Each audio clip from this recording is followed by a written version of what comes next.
தாய்மை இல்லாமல் யாரும் இங்கில்லை, கற்பம் இல்லாமல் கடவுள் இங்கில்லை.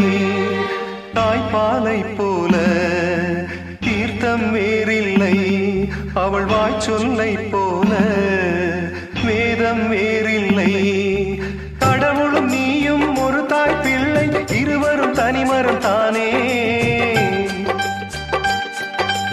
அவனுக்கும் உனக்கும் அன்னை இல்லை, அதனால்